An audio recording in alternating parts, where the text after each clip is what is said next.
راز آنکھیں تیری قسمت 2 اس قلم مہر نور قسط نمبر 20۔ ڈاکٹر اس کا چیک اپ کر رہے تھے۔ پاس ہی منال اور سکندر صاحب اس طرح بھی کیفیت میں کھڑے تھے۔ چیک اپ کرنے کے بعد ڈاکٹر نے ان دونوں کو دیکھا۔ سر پر گہری چوٹ آئی ہے، فی الحال ہوش آنے میں کچھ وقت لگے گا۔ یہ مکمل ہوش میں نہیں آئی، ابھی غنود کی طاری ہے، مگر فکر مت کریں، یہ جلد ہی ٹھیک ہو جائیں گی۔ انہیں کچھ دن آبزرویشن میں ہی رکھیں گے۔ ڈاکٹر مکمل تفصیل بتاتے ہوئے کمرے سے باہر نکل گئے۔ ان کے جانے کے بعد منال نے ایک بے بس نظر زرین پر ڈالی اور پھر وہیں کمرے کے صوفے پر بیٹھ گئی۔ نہ جانے زرین کو کب ہوش آنا تھا، اسے ہاسپٹل آئے 24 گھنٹے ہو چکے تھے۔ رات کے 12 بج گئے تھے۔ وہ اس وقت اپنے کمرے میں بیڈ کے پاس نرم قالین پر بیٹھا ہوا تھا اور مسلسل زرین کے بارے میں سوچ رہا تھا۔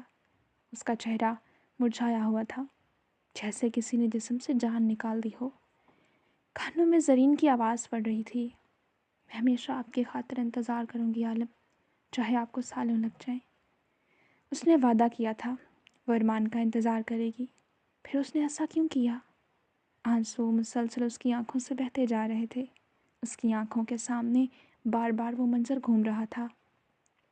جامنی فراق پہنی وہ ملک ہاؤس سے باہر نکل رہی تھی اور پھر گاڑی میں بیٹھ کر ڈرائیور کے ساتھ کہیں چلی گئی۔ وہ اس کا چہرہ نہیں دیکھ پایا، اس کا چہرہ کیمرے کی طرف نہیں تھا، مگر اس کی باڈی لینگویج صاف بتا رہی تھی کہ وہ اپنی مرضی سے اپنی خوشی سے جا رہی ہے۔ اس کے قدموں میں بےتابی تھی، اس کے لہجے میں بے چینی تھی، جیسے وہ بہت زیادہ خوش تھی۔ وہ کیسے اسے چھوڑ کر کسی اور کے ساتھ خوش رہ سکتی تھی؟ یہ سوچ ہی ارمان کا خون جلانے کے لیے کافی تھی۔ کمرے میں اندھیرا کیے وہ مسلسل اسے سوچ رہا تھا۔ تم نے میرے ساتھ ایسا کیوں کیا زری؟ محبت ہونا میرے بس میں تھوڑی تھا۔ جس دن تم پہلی بار مجھے اس ٹرین میں ملی تھی، تمہیں دیکھتے ہی میرا دل میرے اختیار میں نہیں رہا تھا، یہ بے قابو ہو گیا تھا۔ تم میری زندگی میں آئی، مجھے مسکرانے کے لیے مجبور کیا، مجھے اپنی محبت میں پور ڈبونے کے بعد تم کیسے کسی اور کی ہو گئی؟ میں یہ بات مان ہی نہیں سکتا کہ تم میرے علاوہ کسی اور کی ہو سکتی ہو، لیکن تمہارا وہ بیہیویئر مجھے ایسے سوچنے پر مجبور کر رہا ہے۔ تم نے مجھ سے کال پر بات کرنا کم کر دی، پھر تم نے میرے گفٹ ایکسیپٹ کرنے کم کر دیے، مجھ سے باتیں کرنی کم کر دی۔ تم خاموش خاموش رہتی تھی، جیسے مجھ سے بات کرنا تمہاری مجبوری ہو۔ پہلے تم خوشی سے مجھ سے بات کرتی تھی، تو پھر کیا ہو گیا؟ کوئی بات تھی تو مجھے بتاتی، کسی اور کو پسند کرتی تھی تو مجھے بتاتی، میں خود تمہیں اس شخص کے حوالے کرتا۔ لیکن اس طرح مجھے دھوکہ دے کر جانا، کیا تمہیں یہ سوٹ کرتا تھا؟ تم نے میرے دل کے 1000 ٹکڑے کر دیا زری۔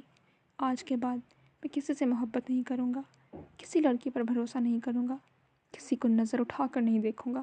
میں نے ساری زندگی تمہارے نام کی تھی، وہاں لندن جیسے ملک میں رہنے کے باوجود میں نے کسی لڑکی سے دوستی نہیں کی، کسی لڑکی کو اپنے قریب نہیں آنے دیا، کیونکہ میں خود کو تمہاری امانت سمجھتا تھا۔ پھر تم نے کیوں میری امانت میں خیانت کی؟ وہ چلا رہا تھا، وہ بے بسی سے اپنے بالوں کو مٹھیوں میں دبوچتے ہوئے چیخ رہا تھا۔ اس کی آواز سارے کمرے میں گونج رہی تھی۔ نیند آنکھوں سے کوسوں دور تھی۔ یہ رات سوگ اور ماتم کی رات تھی۔ اسلام آباد شہر پر اگلی صبح کا آغاز ہو چکا تھا۔ اسے شاید دن کے 8 بجے ہوش آیا۔ اس کا وجود حرکت میں آ رہا تھا۔ منال ساری رات ایک پل کے لیے بھی نہیں سو سکی۔ سکندر خان بھی اس کے پاس ہی تھے۔ اس کے لب ہلے۔ عالم! اس کی مدھم آواز سارے کمرے میں گونجی تو منال چونک کر سیدھی ہوئی، جلدی سے اس کے پاس ہو کر بیٹھی۔ وہ لوگ اس کا نام بھی نہیں جانتے تھے۔ اس کا بیگ منال نے کھول کر نہیں دیکھا۔ وہ زرین کی امانت تھی اور منال امانت میں خیانت نہیں کر سکتی تھی، ورنہ شاید اس کی کسی چیز پر اس کا نام لکھا ہی ہوتا۔ منال نے اس کا ہاتھ اپنے ہاتھ میں لیا۔ اس نے ایک بار پھر سے اسے پکارا، عالم! آکسیجن ماسک ابھی بھی اس کے چہرے پر لگا ہوا تھا۔ آنکھیں کھولو، دیکھو ہم تمہارے پاس ہیں، تم بالکل محفوظ ہو۔ منال اس کے بالوں میں ہاتھ پھیرتے ہوئے سرگوشی کی۔ وہ اپنی پلکوں کو جنبش دینے کی کوشش کر رہی تھی۔ بمشکل 2 منٹ کی محنت کے بعد اسے ہوش آیا۔ آنکھوں کو روشنی چبھ رہی تھی، وہ بار بار آنکھیں چپک رہی تھی۔ جب روشنی آنکھوں کو نارمل لگی تو اس نے اپنی آنکھیں صحیح سے کھولی۔ وہ حیرانی سے سفید چھت کو دیکھ رہی تھی۔ کیا وہ مر گئی؟ اس کے ذہن میں پہلا خیال یہی آیا، مگر آہستہ آہستہ اس کے حواس بحال ہونے لگے۔ سب سے پہلے اس نے اپنے ایک ہاتھ پر کسی کی گرفت محسوس ہوئی۔ اس کے بعد جو چیز اس نے محسوس کی وہ کسی کا ہاتھ تھا جو اسے اپنے بالوں میں چلتا محسوس ہوا۔ तीसरी हिस्स इसे अपने सर में दर्द की टीसें उठती महसूस हुई। चौथी हिस्स उसकी नाक से अजीब सी दवाओं की स्मेल आकर टकराई। पांचवी हिस्स कोई उससे पुकार रहा था, तुम ठीक तो हो? आवाज़ गैर शनासा थी, वो इस आवाज़ को नहीं जानती थी। छठी हिस्स वो हर चीज़ महसूस कर रही थी। उसने अपनी नज़रों का जाविया आवाज़ की सिमत किया तो सामने ही 20 साल एक प्यारी सी लड़की आंखों में ढेरों फिक्र समय उसे ही देख रही थी। ज़रीन उसे देख रही थी बिना पलक झपकाए। मिनाल भी उसे देख रही थी और हल्का सा मुस्कुराई। मिनाल शायद उससे कुछ कह रही थी, मगर एक बार फिर ज़रीन को अपनी समाज जाती महसूस हुई। मिनाल की गिरफ्त उसके हाथ पर कुछ मजबूत हुई तो एक बार फिर ज़रीन के कानों में उसकी आवाज़ पड़ी, तुम ठीक हो ना? ज़्यादा दर्द तो नहीं हो रहा? वो फिक्रमंदी से पूछ रही थी। तो तब कहीं जाकर ज़रीन का दिमाग सोचने समझने की हालत में आया। उसने हैरानी से आसपास देखा। सिकंदर साहब शायद कमरे में बाहर थे। बस मिनाल अकेली ही उसके पास बैठी हुई थी। उसने बहुत मुश्किल से अपने हाथ को जुम्बिश दी। उसका वो हाथ जो मिनाल के हाथ में था, मिनाल ने उस पर गिरफ्त ढीली कर दी। उसके दूसरे हाथ पर तो वैसे ही कैनवाला लगा हुआ था। वो अपना हाथ बहुत मुश्किल से चेहरे तक लाई। सारे जिस्म में तकलीफ़ की लहरें उठ रही थी। फिर उसने ऑक्सीजन मास्क थोड़ा सा नीचे किया। वो उसकी गर्दन तक पहुंचा। मैं कहाँ पर हूँ? वो अटकते हुए लहजे में मुश्किल बोल सकी। मिनाल अभी भी मुस्कुरा रही थी। फिक्र मत करो, तुम बिल्कुल ठीक हो। तुम हॉस्पिटल में हो। तुम्हारी चोट लग गई थी तो हम लोग तुम्हें यहाँ ले आए। मिनाल ने नरमी से वजाहत की। उसने हैरत से मिनाल को देखा। वो इस लड़की को नहीं जानती थी, मगर उसका लहजा, बात करने का अंदाज़ बहुत अच्छा था। वो बहुत अपनायत से बात कर रही थी। वो यकटक मिनाल को देखे गई। आप कौन हैं? बहुत देर बाद जाकर उसने सवाल पूछा। मिनाल हनूज नरम मुस्कुराहट के साथ उसे देख रही थी। मेरा नाम मिनाल सिकंदर ख़ान है। मेरे बाबा भी यहीं पर हैं। शायद वो डॉक्टर से बात करने के लिए कमरे से बाहर गए हैं। हम लोग सड़क से गुजरे थे जब तुम्हें गाड़ी से गिरते देखा। तुम्हारे सर पर काफ़ी गहरी चोट आई थी। फिर हम लोग तुम्हें हॉस्पिटल ले आए। अब कैसा महसूस कर रही हो? तुम्हारी तबीयत ठीक है ना? और तुम्हारा नाम क्या है? उसकी इतनी खूबसूरत आवाज़ सुनते मिनाल तो उस पर फ़िदा हो गई। न जाने क्यों, लेकिन मिनाल को उस लड़की से लम्हों में ही अपनायत का एहसास हो रहा था। ज़रीन अभी भी ना समझी, उस लड़की को देख रही थी। मिनाल ने अपना सवाल दोहराया, तुम्हारा नाम क्या है? मुझे अभी तक तुम्हारा नाम नहीं पता। देखो, हम लोग 36 घंटों से एक साथ हैं। मिनाल की मुस्कुराहट गहरी हुई तो ज़रीन जैसे कुछ बोलने की हालत में आई। ज़रीन, उसके लबों ने जुम्बिश की। मिनाल की मुस्कुराहट एक पल के लिए भी चेहरे से जुदा नहीं हुई। शायद वो इतनी हंसमुख थी, हर एक से मुस्कुरा कर बात करती थी, या फिर शायद ये मुस्कुराहट सिर्फ ज़रीन के लिए थी। तुम्हारा नाम भी तुम्हारी तरह बहुत खूबसूरत है। उसने बेसाख्ता झुकते ज़रीन के गाल को थपथपाया। फ़िक्र मत करो, तुम बिल्कुल महफूज हो। रेस्ट करो। मैं तुमसे बहुत सारी बातें करना चाहती हूँ, मगर पहले तुम्हारा ठीक होना बहुत ज़रूरी है। ज़रीन की आंखें बंद होती महसूस करते हुए मिनाल ने इतना कहा। ज़रीन कुछ ना कह सकी, बस दोबारा आंखें मीच लीं। दोबारा शायद उसे रात के किसी पहर होश आया। मिनाल अभी भी उसके पास ही थी। कुछ देर बाद डॉक्टर भी कमरे में दाखिल हुए और अब वो ज़रीन का चेकअप कर रहे थे। वो खुली आंखों से इन सब को देख रही थी। घबराने की बिल्कुल ज़रूरत नहीं है, आप बहुत जल्दी रिकवर कर रही हैं। इंशाल्लाह 3-4 दिन में आपकी तबीयत मज़ीद बेहतर हो जाएगी। डॉक्टर हल्का सा मुस्कुराया तो मिनाल के चेहरे पर भी मुस्कुराहट फैली। फिर डॉक्टर कमरे से बाहर निकल गया। डॉक्टर के जाने के बाद वो दोनों अब भाप पेट ही अब ज़रीन की तरफ मुतवज्जा हुए। तुम कहाँ जा रही थी? तुम्हारा एक्सीडेंट कैसे हुआ? और तुम्हारे घर में कोई है तो बताओ, हम लोग उनसे कांटेक्ट करते हैं ताकि उन्हें बता सकें कि तुम हॉस्पिटल में एडमिट हो। मिनाल ने एक साथ ही सवालों की बौछार कर डाली कि ज़रीन के चेहरे पर इज़्तिराब झलका। क्या कोई परेशानी है? वो कितनी ही देर कुछ नहीं बोली, बस परेशानी से उन दोनों बाप बेटी को देख रही थी। तो मिनाल ने पूछा। ज़रीन ने नफ़ी में सर हिलाया। बेसाख्ता ही उसकी आंखों से आंसू निकलते गालों पर बह गए। ओके रिलैक्स, तुम रेस्ट करो, हम इस बारे में बाद में बात कर लेंगे। जैसे मिनाल समझ गई थी ज़रीन इस सवाल का जवाब फ़िलहाल नहीं दे सकती। वह उसके बालों में उंगलियां चलाने लगी और ज़रीन को बेसाख्ता हौसला हुआ। मिनाल का साथ उसे हौसला दे रहा था कि लड़की जो भी थी बहुत अच्छी थी। वो चंद ही मिनट में नींद की गहरी वादियों में उतर गई। اگلی صبح جب اس کی آنکھیں کھلیں تو مینال اس کے پاس ہی بیٹھی تھی۔ دیکھو، میں تمہارے لیے اپنے ہاتھوں سے سوپ بنا کر لائی ہوں، جلدی سے پی لو۔ وہ کچھ دیر بعد ہی اس کے پاس بیٹھتی اسے سوپ پلا رہی تھی۔ زرین حیران ہو رہی تھی، کوئی غیر کسی کا اتنا اپنا کیسے ہو سکتا ہے؟ سوپ پلانے کے بعد مینال نے اس کے لبوں سے پانی کا گلاس لگایا، پھر سارے برتن سمیٹ کر سائڈ پر رکھتے ہوئے اس نے دوبارہ زرین کا ہاتھ اپنے ہاتھ میں لیا۔ تمہارے ساتھ ماضی میں کیا ہوا؟ جو بھی ہے تو مجھے بتا سکتی ہو، مجھے دوست سمجھ لو، اپنی بڑی بہن سمجھ سکتی ہو، اور یقین کرو میں تمہیں جج نہیں کروں گی کہ میں ہمیشہ تمہارے ساتھ رہوں گی۔ بہت مضبوطی سے کہہ رہی تھی۔ زرین کی آنکھیں پھر بھر آئیں۔ اتنے میں سکندر صاحب بھی دروازہ کھولے کمرے میں داخل ہوئے۔ زرین نے ایک گہری سانس لی۔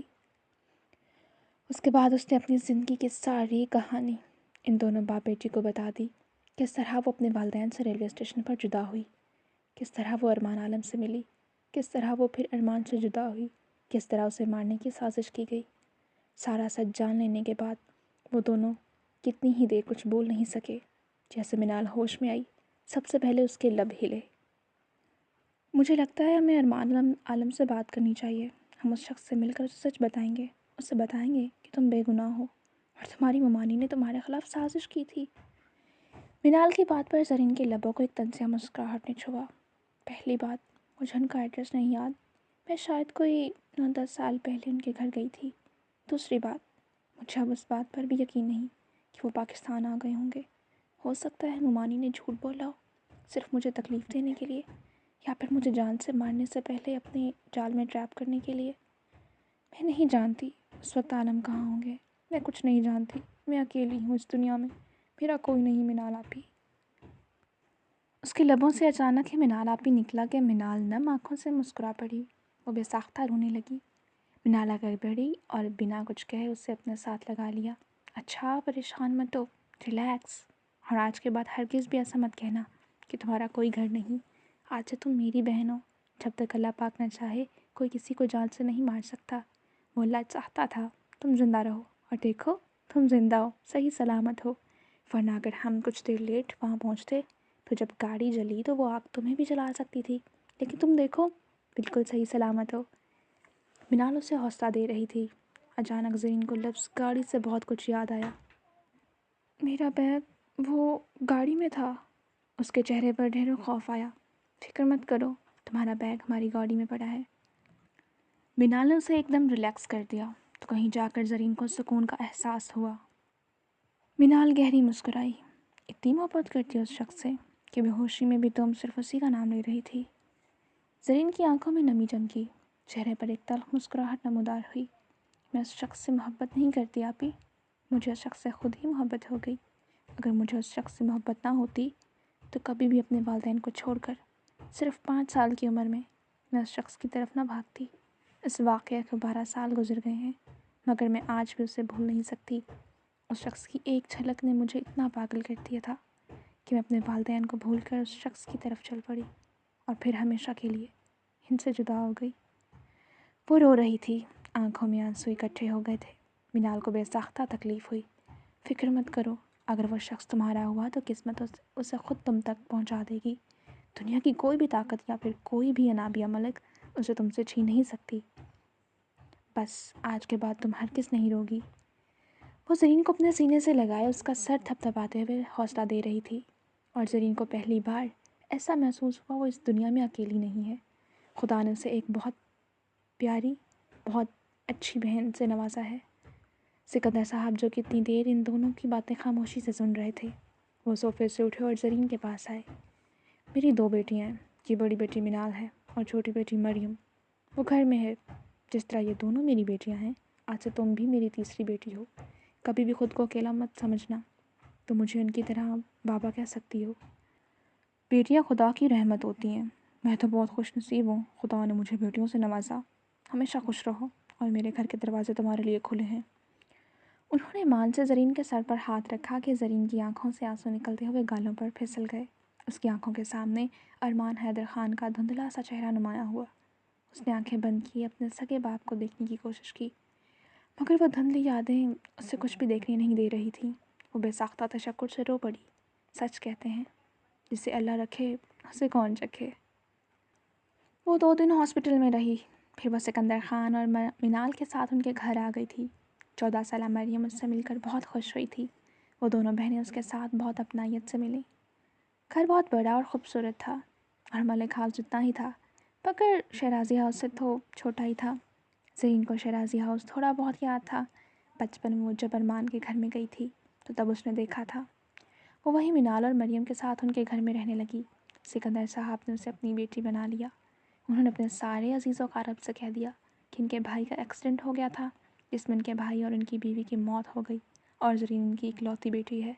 चूँकि ज़रीन ने सिकंदर खान को अपने हकीकी बाप का नाम बताया था, इसलिए उन्होंने सबसे कह दिया कि हैदर खान उनके एक भाई थे और ज़रीन उनकी ही बेटी है।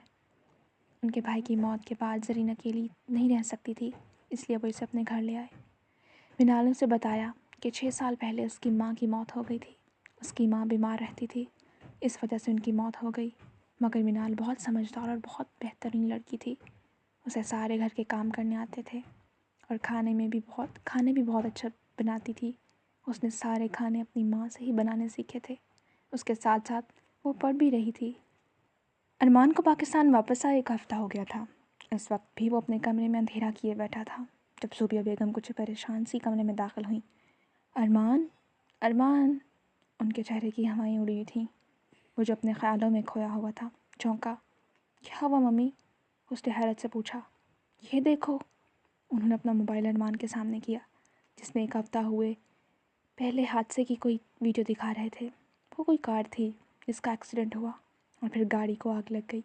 एक्सीडेंट की कुछ झलकियाँ न्यूज़ में दिखाई गई थीं। उस गाड़ी की नंबर प्लेट देखो। माँ की बात सुनते हुए अरमान ने बेसाख्ता गाड़ी चलने से पहले नंबर प्लेट देखी और अगले ही पल अरमान की आंखें हैरत से पूरी खुल गईं। उसकी आंखों के सामने वो मंजर नुमाया हुआ। ज़रीन मलिक हाउस से बाहर निकल रही थी और फिर गाड़ी में बैठकर कहीं जा रही थी और उस गाड़ी की नंबर प्लेट भी यही था। ये गाड़ी तो नवाज़ भाई की है। और न्यूज़ सुनो। ज़ुबिया बेगम ने कुछ परेशानी से कहा तो अरमान ने न्यूज़ सुनी, जिसमें न्यूज़ एंकर 1 हफ़्ता हुए पहले हादसे के बारे में बता रही थी। नाजरीन, आपको बताते चलें कि 1 हफ़्ता पहले हुए इस कार एक्सीडेंट में जिन 2 लोगों की मौत हुई, अभी तक उनके वरसा और लवाहिकीन ने इनकी लाश को नहीं पहचाना। कोई भी इन 2 लोगों की नहीं जानता और ना ही कोई डेड बॉडी की पहचान करने के लिए आया। नाज़रीन, आपको बताते चलें कि इस कार हादसे में 2 लोगों की मौत हुई। एक 40-50 साल ड्राइवर था और दूसरी एक टीनेजर 17-18 साल लड़की थी। गाड़ी मुकम्मल जलकर राख हो गई थी। इन दोनों की बॉडीज़ भी जल चुकी थी, मगर कोई भी अभी तक पहचान के लिए नहीं आया। दोनों डेड बॉडीज सिटी हॉस्पिटल के मुर्दा खाने में मौजूद हैं। पुलिस के इस मामले में मज़ीद तफ्तीश जारी है। अरमान को अपने सर पर सारे शराजी हाउस की इमारत आन गिरती महसूस हुई। उसके हाथों से मोबाइल फ़ोन छूटते ज़मीन बोस हुआ। उसने बेहद बेयकीनी और फटी फटी निगाहों से अपनी माँ को देखा। लबों ने जंबिश की। ज़री? वो नफ़ी में सर हिलाता हुआ होश में आया और अगले ही पल वो कमरे से बाहर निकला। उसके जाने के बाद ज़ुबिया बेगम ने तकलीफ़ और अफसोस से मोबाइल फ़ोन उठाया। ज़ुबिया बेगम की आंखों से आंसू निकलते गालों पर फिसल गए। वो सीधा हारून से मिलने के लिए उसके घर गया था। पहले तो हारून अरमान को पाकिस्तान में देखकर काफ़ी हैरान हुआ, मगर हारून को हरगिज़ अंदाज़ा नहीं था कि अरमान किस कदर ज़हनी टेंशन का शिकार है। अरमान ने उसे मुख्तसर लफ्ज़ों में वजाहत की। इसके बाद वो दोनों हॉस्पिटल गए। जब तक वो लोग हॉस्पिटल पहुँचे तो पता चला कि डेड बॉडीज़ वहाँ से ले जा चुकी हैं। अरमान को सांस लेने में तकलीफ़ हो रही थी। सर, हम आपसे कह रहे हैं ना कि इन 2 लोगों की डेड बॉडीज़ हमने पुलिस के हवाले कर दी हैं। हम नहीं जानते वो डेड बॉडीज़ कहाँ हैं। हम कैसे आपको अब शनाख्त करने दें? नर्स उनसे मुसलसल बहस कर रही थी। इससे पहले अरमान गुस्से से उन पर गरजता, हारून ज़बरदस्ती उसे पकड़े हॉस्पिटल से बाहर निकल आया। इसके बाद वो लोग सीधा पुलिस स्टेशन आए। वो मुस्तरब सा इंस्पेक्टर के सामने बैठा था। सर, प्लीज़ बताएं, 1 हफ़्ते पहले जो कार एक्सीडेंट हुआ है उनमें 2 लोगों की मौत हुई थी। उनमें जो लड़की थी उसकी डेड बॉडी कहाँ पर है? हारून ने ज़ब्त करते सवाल पूछा। अरमान का तो हाल ऐसा था जैसे अभी वो फट पड़ेगा। इंस्पेक्टर ने उन दोनों को देखा। आप उनके क्या लगते हैं? हारून का दिल चाहा अपना सर पीट ले। जिस लड़की की मौत हुई है हमें शक है कि वो मेरे दोस्त की कज़न है और मैं इसका बेस्ट फ्रेंड हूँ। असल में मेरा दोस्त आउट ऑफ कंट्री था, कुछ दिन पहले ही पाकिस्तान वापस आया है, इसलिए इस हादसे का इल्म नहीं था। हारून ने जल्दी से वजाहत की। इंस्पेक्टर ने अफसोस से नफ़ी में सर हिलाया। पूरा 1 हफ़्ता हम लोगों ने इंतज़ार किया। न्यूज़ चली कि शायद डेड बॉडी पहचानने के लिए कोई वर्षा आए, लेकिन कोई नहीं आया। اس لیے مجبوراً ہمیں اس کیس کو کلوز کرنا پڑا اور ڈیڈ باڈی کو دفنانا پڑا۔ الفاظ تھے کہ پگھلتا ہوا سیسا جو ارمان کو اپنے وجود میں جاتا محسوس ہوا۔ وہ ایک جھٹکے سے کرسی چھوڑتا اٹھا اور اگلے ہی پل اس نے پولیس والے کا گریبان پکڑ لیا۔ تمہاری اتنی ہمت! تم نے ہمت کیسے کی میری زری کو ہاتھ لگانے کی؟ وہ چلا رہا تھا۔ کس کی اجازت تم لوگوں نے اسے دفنایا؟ بتاؤ، جواب دو۔ ارمان عالم کی آنکھیں سرخ انگارہ ہو رہی تھیں۔ اس وقت ایک ڈیول ہی لگ رہا تھا جو ساری دنیا تباہ کر دینے کی طاقت رکھتا ہو۔ ہارون نے بہت مشکلوں سے اسے پولیس انسپکٹر سے دور کیا۔ سوری سر، وہ اصل میں کچھ پریشان ہے۔ پولیس انسپکٹر کو غصے میں آتا دیکھ کر ہارون نے فوراً معافی مانگی۔ آپ بتا سکتے ہیں لڑکی کی قبر کہاں پر ہے؟ ہارون نے بہت مشکل سے پوچھا۔ انسپکٹر نے اس بات میں سر ہلایا اور پھر ایک کانسٹیبل کو اشارہ کیا۔ کانسٹیبل نے ایک لفافہ ارمان کے سامنے لا کر رکھا۔ ہمیں لڑکی کی لاش سے بس یہ چوڑیاں ہی ملی تھیں۔ ارمان نے بے بسی سے آنکھیں میچی اور جیسے ہی اس کی نگاہ چوڑیوں تک گئی اس کا دل دھڑکنا رک گیا۔ کانوں میں کہیں دور سے زرین کی آواز گونجی۔ اچھا تو ٹھیک ہے، پھر آپ مجھے وہاں سے چوڑیاں لے کر بھیجیں نا، مجھے بھی آپ سے تحفہ چاہیے۔ اس سے چوڑیاں مانگ رہی تھی۔ وہ چوڑیاں تھیں جو اسے ارمان نے بھیجی تھیں۔ ارمان نے ان چوڑیوں کو پکڑا۔ آنکھوں سے متواتر آنسو بہتے جا رہے تھے۔ ہارون اسے زبردستی پکڑے پولیس اسٹیشن سے باہر نکل آیا۔ پھر اس کے بعد وہ لوگ سیدھا قبرستان تک آئے جس کا انسپکٹر نے بتایا تھا۔ اس نے آ کر گورکن سے مطلوبہ قبر کا پوچھا تو گورکن نے ان لوگوں کو قبر کا بتایا۔ ارمان کا وجود میں جان نہیں تھی۔ وہ بس کسی بے جان پتلے کی طرح ہارون کے ساتھ کھینچا جا رہا تھا۔ وہ لوگ قبر کے پاس آ کر رک گئے۔ ہارون دیکھ سکتا تھا، وہ خاموش تھا، وہ رو نہیں رہا تھا۔ وہ جانتا تھا کہ ارمان کے اندر تکلیفوں کا ٹھاٹھے ماٹھا سمندر ہے۔ ارمان یار پلیز رو لو، کچھ تو بولو، میں تم سے بات کر رہا ہوں۔ ہارون نے اسے جھنجھوڑ ڈالا مگر ارمان کا وجود پھر بھی حرکت میں نہیں آیا۔ تم سن رہے ہو؟ میں تم سے بات کر رہا ہوں، ارمان عالم۔ ہارون نے غصے سے ایک تھپڑ اس کے منہ پر دے مارا کہ ارمان کے وجود میں حرکت ہوئی۔ اس نے اس حیرانی سے قبر کو دیکھا اور پھر وہیں زمین پر گھٹنوں کے بل گرا۔ تم نے کیسے سوچ لیا وہ تمہیں دھوکہ دے رہی ہے؟ وہ کسی کی نہیں ہوئی، وہ کسی کے پاس نہیں گئی۔ یہ دیکھ رہے ہو، یہ اسی کی قبر ہے۔ ہارون اسے ہوش دلانے کی کوشش کر رہا تھا۔ ارمان نے ابھی تک ہاتھ میں وہ پیکٹ پکڑ رکھا تھا جس میں چوڑیاں تھیں۔ اس کی آنکھوں سے بس بے آواز آنسو بہتے جا رہے تھے۔ ہارون 2 قدم پیچھے ہو گیا۔ اس کے بعد پھر جو ارمان چیخا تھا اس کی چیخیں سارے قبرستان نے سنی۔ کیوں کیا زری میرے ساتھ؟ ایسا کیوں؟ بتاؤ، جواب دو۔ کاش تم نے کبھی یہ قدم اٹھایا ہی نہ ہوتا تو آج تم زندہ ہوتی۔ تم نے آخری بار مجھے اپنے دیدار سے بھی محروم کر دیا۔ تم اتنی سنگ دل کیسے ہو سکتی ہو؟ کیا غلطی تھی میری؟ صرف یہ کہ میں تم سے محبت کرتا تھا؟ میری محبت کا یہ پھل دیا؟ وہ چیخ رہا تھا، چلا رہا تھا، وہ اپنے ہاتھ وہیں زمین پر مار رہا تھا۔ اس کی حالت کسی آدمرے شخص جیسی ہو گئی۔ اس کے وجود سے جان نکل گئی تھی۔ اس کا گلا بیٹھ گیا، اس کے ہاتھ زخمی ہو گئے۔ وہ چوڑیاں اس کے ہاتھ میں ہی ٹوٹ گئیں، اس کے ہاتھ میں شاید کھپ گئی تھیں، مگر اسے پھر بھی کوئی تکلیف کا احساس نہیں ہو رہا تھا۔ وہ دونوں 4 گھنٹوں سے قبرستان میں ہی تھے۔ بارش برسنا شروع ہو گئی۔ ارمان وہیں زمین پر ہی بیٹھا تھا۔ ہارون نے بہت مشکل سے اسے کھڑا کیا مگر ارمان وہاں سے ہلنے سے انکاری تھا۔ چلو ارمان، گھر چلیں، بارش بہت تیز ہو رہی ہے۔ ہارون کو اس کی حالت ٹھیک نہیں لگ رہی تھی۔ مجھے کہیں نہیں جانا، مجھے آج اس سے سارے سوالوں کے جواب لینے ہیں۔ کیوں کیا اس نے میرے ساتھ ایسا؟ میں اسے کبھی معاف نہیں کروں گا ہارون، کبھی نہیں۔ ارمان اسے اپنا آپ آزاد کروا رہا تھا۔ ہارون اسے زبردستی قبرستان سے باہر لے کر جا رہا تھا۔ وہ دونوں مکمل بارش میں بھیگ گئے تھے۔ ارمان نے ایک بار پھر واپس پلٹنے کی کوشش کی جب غصے سے ہارون نے ایک بار پھر اس کے چہرے پر تھپڑ دے مارا۔ تجھے سمجھ نہیں آ رہی؟ ہوش کر، وہ چلایا تھا۔ ارمان کا وجود وہیں ڈھیلا ہو گیا۔ پھر وہ ہارون کے سینے سے لگتا ہوا پھوٹ پھوٹ کر رویا۔ وہ بہادر 24 سالہ مرد اپنے دوست کا سہارا ملتے ہوئے رو رہا تھا۔ وہ دونوں تو بچپن سے بھائیوں کی طرح رہے تھے۔ ہارون اس کا سر تھپتھپا رہا تھا۔ میں اس کے بنا کیسے رہوں گا یار؟ میں تو کبھی اس کے بنا زندگی جینے کا سوچا بھی نہیں تھا۔ اتنے ظالم کیوں بن گئی؟ مجھے چھوڑ کر کسی اور کی ہونے جا رہی تھی اور راستے میں ہی کیوں کیا اس نے میرے ساتھ ایسا ہارون؟ بتا یار۔ وہ بالکل بچوں کی طرح رو رہا تھا۔ کتنی ہی دیر وہ رو رو کر اپنا غبار باہر نکالتا رہا बस कर दे अरमान, अगर मेरे बस में होता तो मैं इसे दोबारा तेरी ज़िंदगी में ज़िंदा सही सलामत लाकर शामिल कर देता। हारून उसका कंधा थपथपाता रहा। उसके बाद अरमान एकदम खामोश हो गया। उसका सारा वजूद बुखार से तपने लगा था। हारून बहुत मुश्किल से उसे गाड़ी तक लाया। उसे गाड़ी में बिठाने के बाद वो सीधा शहराजी हाउस आया। उसकी हालत देखते सुबिया बेगम का कलेजा फटने के करीब आया। वो बहुत मुश्किल से अरमान को अपने कंधे का सहारा देकर उसके कमरे तक लाया। उसे बेड पर लेटाकर उसके ऊपर कंबल डाला। एक नज़र ज़ुबिया बेगम को देखा। वो इसे सवालिया निगाहों से देख रही थी। शायद वो जानना चाहती थी कि क्या हुआ। क्या वाकई ही वो ज़रीन थी? हारून कुछ नहीं कह पाया, बस खामोशी से निगाहें झुका गया। और ज़ुबिया बेगम को अपने सारे सवालों के जवाब मिल गए। आंटी, कोशिश कीजिएगा ये कुछ दिन घर से बाहर ना निकले। इसकी तबीयत ठीक नहीं है और प्लीज़ इसे अकेला मत छोड़िएगा। हारून ने बेबसी से कहता हुआ चला गया। फिलहाल वो खुद अरमान को मज़ीद इस तकलीफ़ में नहीं देख सकता था। इसका अपना कलेजा फट रहा था। ज़ुबिया बेगम की आंखों से आंसू निकलते हुए गालों पर बह गए। इनका इकलौता बेटा, इस बेटे की खातिर वो अपनी जान तक कुर्बान कर सकती थी। इसका क्या हाल हो गया था। काश ज़रीन तुमने ऐसा कभी ना किया होता। आखिर किस चीज़ की कमी थी मेरे बेटे के पास? वो बेबसी से बड़बड़ाई। जैसे ही ज़रीन की तबीयत ठीक हुई तो इसके बाद सिकंदर साहब ने उसका एडमिशन कॉलेज में करवा दिया था। उसने बहुत मेहनत की। वो अपना 1 साल ज़ाया कर चुकी थी। उस 1 साल को भी वो वापस पाना चाहती थी, इसलिए उसने 1 साल में ही इंटर किया। उसने 1 साल में ही फर्स्ट और सेकंड ईयर के पेपर्स दिए और बहुत अच्छे नंबर से पास हुई। मिनाल ने सारे अरसे में उसका बिल्कुल बहनों की तरह ख्याल रखा। मरियम भी उसके साथ बहुत जल्दी घुल मिल गई थी।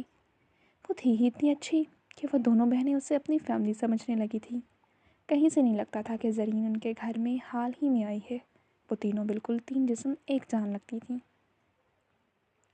वो ज़रीन को अपनी बहन कहती नहीं, मानती थी। उन्होंने कभी भी ज़रीन को एहसास नहीं दिलाया कि उनकी कुछ नहीं लगती। अपना इंटर कंप्लीट करने के बाद ज़रीन ने बिज़नेस की डिग्री मुकम्मल करने का सोचा। उसे बिज़नेस पढ़ने का शौक़ था, इसलिए उसने यूनिवर्सिटी में एडमिशन ले लिया और फिर वो दिल लगा कर पढ़ने लगी। मगर इस सारे अरसे में वो कभी भी अरमान आलम को नहीं भूल सकी। वो इसे आज भी याद आता था। उसकी दी हुई वो तमाम चीज़ें जो उसने बचपन से अब तक संभाल कर रखी हुई थी। जब भी वो याद आता तो इन यादों को ही देखकर कुछ सुकून हासिल कर लेती। 1 महीने तक अरमान की हालत में कोई सुधार नहीं आया। वो अपने कमरे में बंद रहता था। उसका हाल किसी अधमरे शख्स जैसा हो गया था। बहुत मुश्किल से शहराजी साहब, हारून और ज़ुबिया बेगम ने समझा समझा कर उसे कमरे से बाहर निकाला। वो सब उसके साथ बहुत नरमी से ट्रीट आते थे। वो जानते थे अरमान को बहुत बड़ी और बहुत गहरी चोट लगी है। इस चोट से हिल होने और बाहर निकलने में बहुत लंबा अरसा लगने वाला था। इस वाक़े के पूरे 2 महीने बाद शहराजी साहब ने अरमान से बात करने का फ़ैसला किया। जैसे ही शहराजी साहब ने अरमान से बिज़नेस ज्वाइन करने का कहा तो अरमान मज़ीद भड़क उठा। मुझे आपके बिज़नेस में रत्ती बराबर भी इंटरेस्ट नहीं है डैड। ये सब कुछ ना आपकी वजह से हुआ है। काश आपने मुझे कभी लंदन जाने के लिए फ़ोर्स ना किया होता और ना ही मैं इसे छोड़ कर जाता, ना ही इससे दूर होता, ना ही मैं उसे कम वक्त देता, ना ही वो अपना वक्त किसी और शख्स के साथ गुजारती और ना ही किसी और की मोहब्बत में गिरफ़्तार होती। ये सारा कसूर मेरा अपना है। उसे टाइम देना कम कर दिया था। मैंने उससे बात करनी कम कर दी थी, इसलिए वो तन्हाई को कम करने के लिए कहीं और से तवज्जो और मोहब्बत तलाश करने लगी। हर कसूर मेरा है। यहाँ मैं अपनों की मोहब्बत के लिए तरस रही थी और वहाँ मैं उसके इस बिज़नेस की खातिर सब कोल पढ़ाइयाँ कर रहा था, वहाँ पर डिग्रियाँ ले रहा था। मुझे आपका बिज़नेस नहीं चलाना, नफ़रत है मुझे आपके बिज़नेस से। वो तो हाइपर हो गया। उसका एक एक लफ्ज़ तकलीफ़ और तंज में बिछे तीरों के साथ लिपटा था कि वो दोनों माँ बाप हैरत से मुंह खोले अपने बेटे को देखते रह गए। वो चिल्लाते हुए अपनी सारी भड़ास निकाले अपने कमरे में जाकर गायब हो गया। जारी है।